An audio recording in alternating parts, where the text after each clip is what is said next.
I'm standing here at the Zhengzhou Museum. Zhengzhou is considered to be the birthplace of Chinese civilization. Let's explore these museum halls and see if we can find the echoes of the past.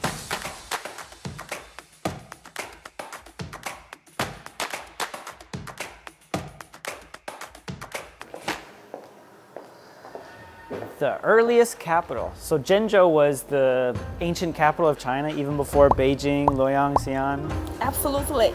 In the hierarchy of China's histories, Beijing will be considered as the newcomers, while Luoyang and Xi'an boasted their histories as capitals of numerous dynasties.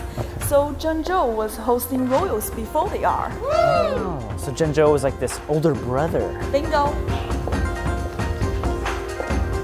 Here we can see the Yugong map of the 9 ancient prefectures, showing the territory of the Xia dynasty. You know, Xia dynasty is the first dynasty in Chinese history. Legend says that Yu, the first empire of the Xia dynasty, cast the Nandi, while tripled cauldrons to represent the 9 prefectures. According to research document, both Yu and Qi established their capitals within what is now present-day Zhengzhou. This is some lovely pottery you guys have here. What do these designs represent? This is the painted potteries with white coating, which is very representative of the Yaoshao period. You can see different patterns, like geometric patterns and leaf patterns on it. And here are some patterns on the fragments. They are very meaningful. What do they look like to you? Well, that one looks like an eyeball with some really long eyelashes. You have a great imagination, but unfortunately you are wrong. Oh. This one on the right corner, it shows a corona. Okay. And this one on the bottom shows a comet. And this one on the upper right corner shows a moon in different phases. Oh, so the Chinese were studying astronomy 5,000 years ago? Yeah. Now what's this right here? It kind of looks like a phone case, like there's some holes for cameras. You know, at that time, Zhengzhou was already home to the largest iPhone factory. Really? Of course not. It's an axe. It's a stone axe. Oh, it doesn't really look like an axe I've seen before though. Yeah, you know, with the 2 holes, the hand can be held in place, but the wooden head cannot be preserved. The ancient stoneware and pottery in the museum were truly eye-opening. I never realized that the ancient Chinese possessed such ingenuity and a sense of romance. However, it was the bronze artifacts that really highlighted the wealth and splendor of this ancient Chinese capital. Wow, this is pretty cool. This is bronzeware, right? Yeah, you really have a good taste. This is one of the greatest treasures of Zhengzhou Museum. Really? And it's a cooking vessel, right? Yeah.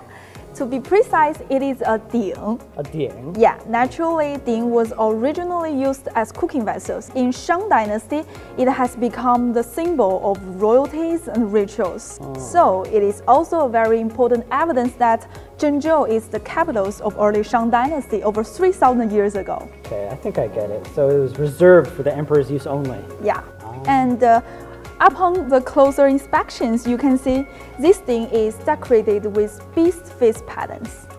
It is also known as Tao Tie. Tao Tie? Tao Tie is a mythological creature with only a head. You can see these bulging eyes and the nose in the middle, a symbolizing of emperor's divine power. Wow, it's kind of scary. Right. Hey, I recognize these. These are bells for chiming, right?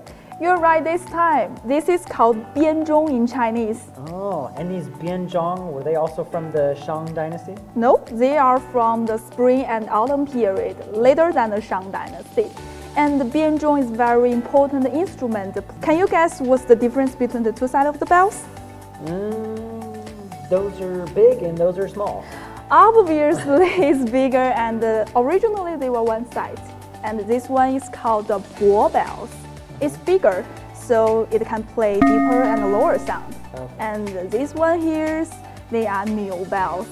Smaller, but can play clear and sharper. Yeah. I wish I could play them so I could hear how they sound, you know? We have the bells very much like this one, so we can try it later. Do you hear that? The echoes of the past. Undoubtedly, The Zhengzhou Museum not only houses relics from its primitive days and the era of the capital's glory, but also a wealth of exhibits that reflect local culture nuances, thus celebrating the unique cultural charm of this historic city. The stone carvings of Bodhisattva from the Tang Dynasty, exquisitely crafted to precision, feature dynamic and graceful body curves. You can see she's wearing beautiful clothes and with the flexible body postures, so we also call it the Venus of the East. Oh, beautiful. The porcelain and pottery unearthed in Zhengzhou displayed the wisdom and unique aesthetic taste of the ancient Chinese people. There is an old saying about this famous drink house that goes single-colored porcelain wears in and multicolored porcelain wears out. Here we can also experience unique rubbing techniques.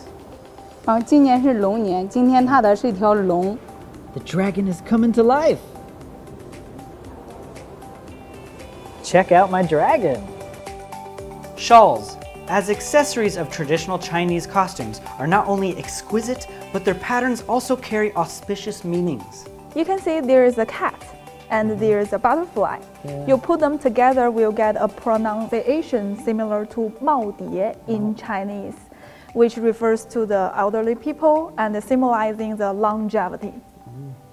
If you want to understand the origins of Chinese culture, you should come to this museum.